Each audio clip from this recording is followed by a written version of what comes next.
I'm now on the website propertypriceregister.ie. This website is published by the PSRA, which is the Property Services Regulatory Authority of Ireland. You'll see here there's some notes, but to begin, you just click search. Before we begin with a few examples, just to outline the source of the data here. So the source of the data, it comes from the conveyance solicitor on the purchaser side of the transaction. So the conveyance solicitor on the purchaser side updates revenue, the Irish Revenue Commissioners, as part of the stamp duty process. The information is then manually input into the register. So as you can imagine and appreciate, it can be open to errors. There wouldn't be many errors, but it can be open to errors. But what it's more prone to having is inconsistencies in terms of namings and use of certain words. And I'll give you a few examples shortly. The other thing to remember is that the register only contains residential transactions. You can see up here we're in the residential register. Another point to note is that there is no data before the 1st of January 2010. And another thing to remember is that there can be a lag of a few weeks. So it's not immediate. If a sale closes, it won't necessarily appear immediately on the register. And also you can see here today's date is the 26th of January, but it's noting that the register was last updated on the 19th. So that will show you a lag there already of 7 days. It's also an important point to note that new properties, so new bills recorded on the register, are recorded excluding VAT at 13.5%. Okay, so let's start with a few examples. So in this instance, you can put in any part of the address into the address field there. I'm just going to put in one known as Jacob's Island, and you can keep it as narrow as that. Now you could narrow things down and put in a county, but I'm just going to start my search here with this development in Cork. And you just click perform search. Now, if you know the month or the year that you're looking for, you can, of course, pop those in there in the different fields.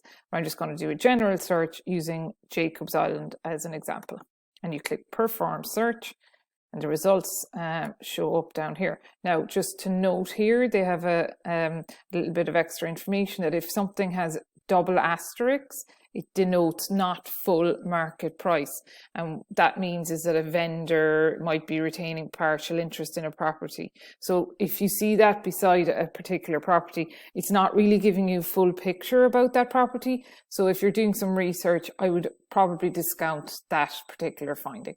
Okay, so having input the general name, address there, Jacob's Island, we're getting a result here which continues down, and it actually stretches for 142 entries.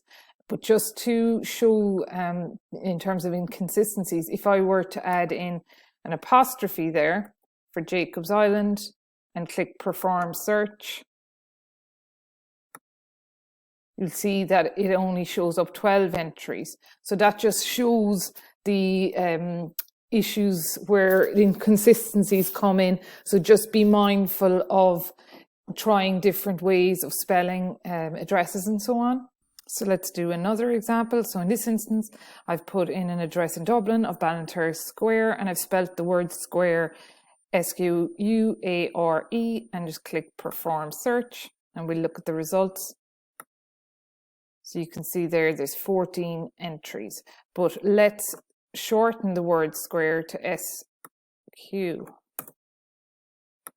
and perform search, and let's just see the difference there. So there was 14 entries when I spelt out the word square, and when I just shortened it, there's up to 42 entries. So you can see the difference there, and just be mindful of the different spellings and spelling inconsistencies and so on when you're doing your research.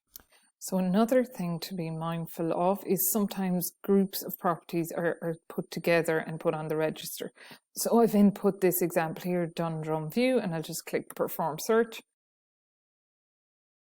And if we look at the result down here, we can see apartments 1 to 80, Dundrum View, Dundrum, and the price on the register is 28 million. So that just shows that there's a number of apartments grouped together. It's not individual apartments, but obviously it would be apparent from the amount on the register. In summary, some points to note when using the property price register. So just to be mindful of spelling mistakes, numerical errors, and spelling inconsistencies, as we showed in some of the examples there earlier in the video. No data is available prior to January 2010, and just to be aware, there can be a time lag of property details being added to the register, so it's not immediate. Also, to note, new property recorded on the register, including new bills, is excluding VAT at 13.5%. Also to note, if you see a result with a double asterisk, that means the vendor is retaining partial interest in the property, and it's best to discount those results from your research because it's not giving you the full picture. So hopefully this video is of help, and thank you for watching.